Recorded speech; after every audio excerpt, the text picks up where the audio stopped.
એ દવા નથી જાણતા તેણી એવો હડાયવળો બતાયો વાલાને મારે પેટમાં દુખવાયો પ્રભુને મારે પેટમાં દુખવાયો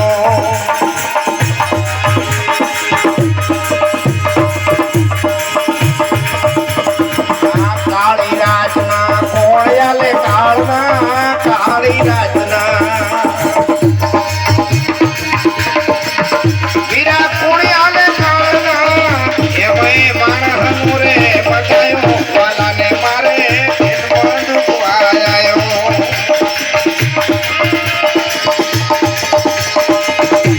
આ કરોડ દેતા વીરા કોળિયાલે કાળનો કરોડ દેતા મામા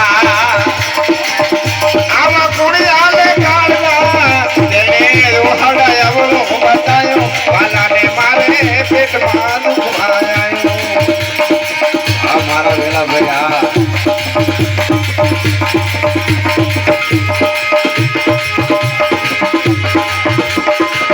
જેને કાળનું માણસનો મગાયો વાલાને મારે પેટમાં દુખવાયો પ્રભુને મારે પેટમાં દુખવાયો પ્રભુને મારે પેટમાં દુખવાયો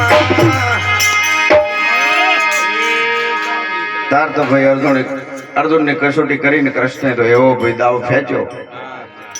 એટલે શું એની વાત કરું તો કે હે અર્જુન પેટમાં એવું દુખવા આવ્યું છે એટલે હવે મારો જીવ જાતો રહેશે હવે હું જીવ કરું ને તો કે પ્રભુ તમે કોઈ કરી નાખો વાતાળ પતાળ તમે કોઈ વૈદ હકીમ ડોક્ટર બોલાવો કે ના ઈ કોઈથી મારી દવા કોઈ જાણે જ ના મારે મટે જ નહીં તો કે વૈદ ની કોઈ દવા કોણ ના આવે મારે તો માણસનું કાળજું હોય તો મને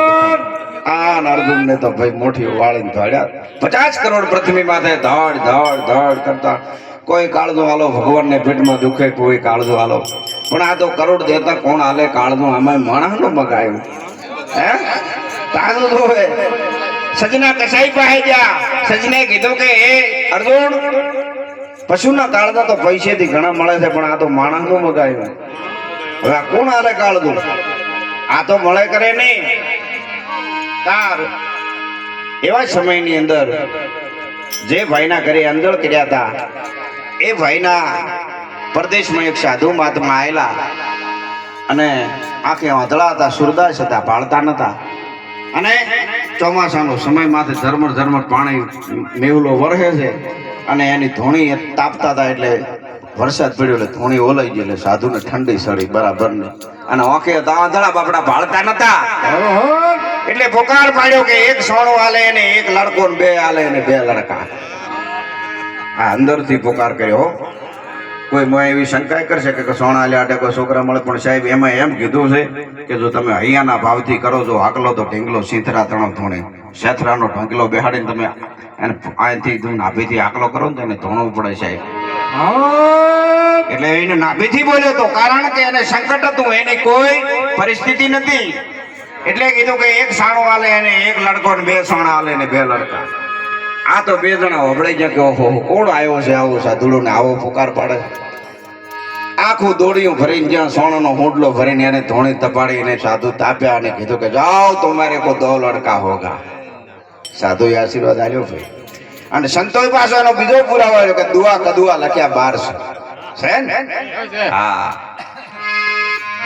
એટલે આને દુઆ મળી ગઈ એટલે સમજદાર હતા આના ઘરે બે દીકરા પણ ભગવાને આલ્યા છે હવે આ પ્રદેશની અંદર આ તો ધોડતા આયા છે મોટી વળીને ધોડ્યા જાય છે કોઈ સોણા અરે કોઈ કાળજો હાલો ભગવાનને પેટમાં દુખે કોઈ કાળજો હાલો એટલે ઓલો તો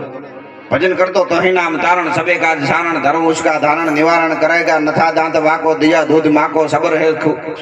खुदा को सबर वो भरेगा तेरा ढूंढ सीना मिटे दिल का किना जिन्हें पेट दीना वो आपे भरेगा पण मुरादम कहे जो मुकद्दर के अंदर जिन्हें टांक मारा टारा डरेगा अभी तोही नामनी माळा लगाई અને સાધુડો બેઠો બેઠો ભજન કરતો હતો અને ત્યાંથી આ તો અર્જુન નીકળ્યા એટલે એણે કીધું કે કોણ છે પાંડવ દેવ કો ઘડીએ શું છે ખાલી શબ્દ ઉપરથી ઓળખી ગયો કે આ કો પાંડવા જેવો કો ઘડીએ શું છે કોણ છે શબ્દ દોડે છે એટલે ઉભા રહ્યા કે બાપુ ભગવાનને પેટમાં દુખે કાળજો મગાવ્યું છે. ઓહો, એમાં કે ભોળા મોણો આટલો અડીએ છો હોબળે હોબળ કહેવાય. શું કહે છે? એવી આપણી બેઠી દેવ સભા સાંભળે બોલો કૃષ્ણ કનૈયાલાલ. જય હો. ભલો કે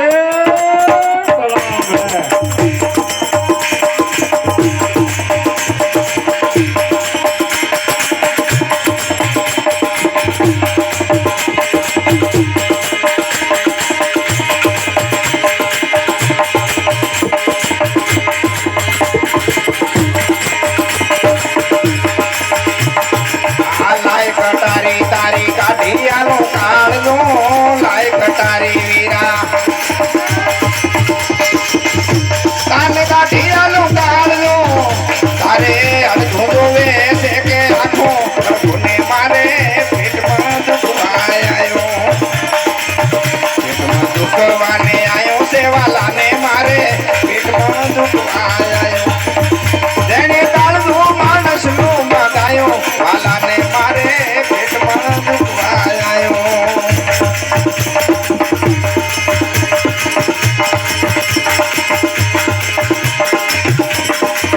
પેટમાં દુખવાને આવ્યો છે પ્રભુને મારે પેટમાં દુખવાય આવ્યો